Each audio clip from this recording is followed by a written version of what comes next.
Hey guys, Mike Frontera here, back with another retirement theory video.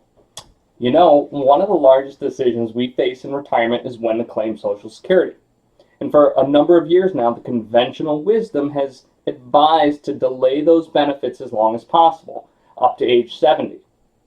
I myself have made similar assertions to clients and have made the case for delaying your claim in previous blogs. And though I'm certainly not giving up that notion now, I would like to temper the enthusiasm around it. So I'm going to do that first by debunking a widely held myth about delaying Social Security. And then I'd like to highlight circumstances where it could make more sense to claim early rather than wait. Okay, let's get to that myth. Well, the biggest myth that I hear about delaying Social Security is that your benefit increases each year by a guaranteed 8% from age 62 to age 70.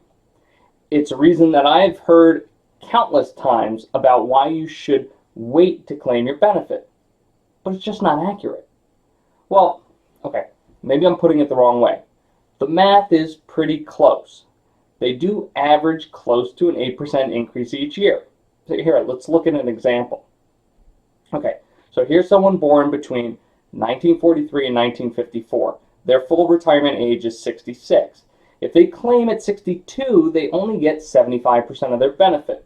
If they wait till 70, they get 132% of their benefit.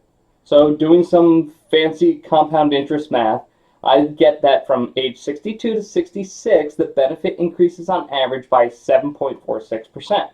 And across all 8 years, 62 to 70, the benefits increase by an average of 7.32% a year. And if you run the numbers for someone born 1960 or later, whose full retirement age is 67, the math is very similar. Okay, so what's the problem? Well, the problem is that no one is accounting for the fact that every year you wait for benefits, it is one less year that you will claim benefits. Guaranteed. I'll say that again. Every year you wait for benefits, it is one less year that you will collect benefits. Doesn't matter how long you live, you can never get those missed benefits back. So now, let's revise our math to fit the reality of the situation. Okay, in this example, at their full retirement age, they'll receive $1,000 per month. At age 68, they'll get $1,080. Let's strip out the cost of living adjustments to make it easy, and it doesn't change the math anyway. So first, it's clear that the math checks out about the 8% raise that most people note, as $1,080 is clearly 8% more than $1,000. However, depending on how long you live, your total benefits received is never going to be 8% higher over your lifetime. Let's assume you live to be 85. That's 18 years of $12,000 starting at age 67 versus 17 years of $12,960 starting at age 68. Total increase in benefits there, just 2%. Let's go out another 10 years to age 95. The total increase in received benefits there, 4.14%. So yes, you have cases where if you live a normal to long life expectancy, delaying benefits will ultimately increase what you receive. It's just not as big of an increase as what's often quoted. So why is it so close?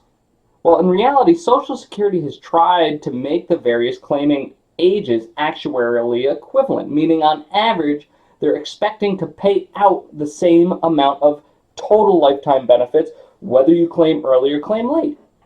Some people will live a long time and will benefit greatly by delaying benefits, and some will live a shorter life and might have collected more if they claimed earlier.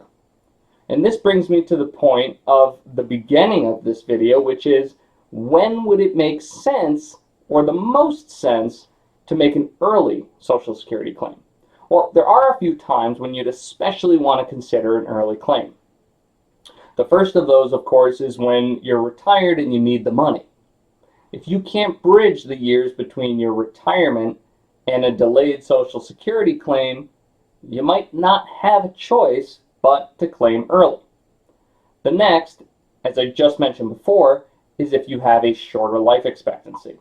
So if you don't expect to be around to reap the rewards of delaying your benefits, then clearly you'd want to consider receiving them as early as possible. The big caveat to that, however, would be is if your spouse expects to receive benefits based on your record when you pass away. So in cases where your benefits are higher than your spouse's, your claiming age will have a major effect on how much your spouse will ultimately receive as a survivor. And that ties into a third scenario to consider receiving benefits early. That is, if you're single, especially if you don't plan on marrying again. Now, we know we're only worried about your life expectancy, and so the benefits for delaying are diminished. Finally, and again, I worry about opening up another can of worms here, but it's worth tying into this video.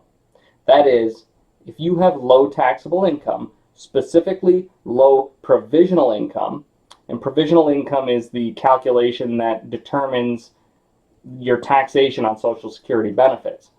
It's beyond the scope of this video, so let's just look at this very conceptually.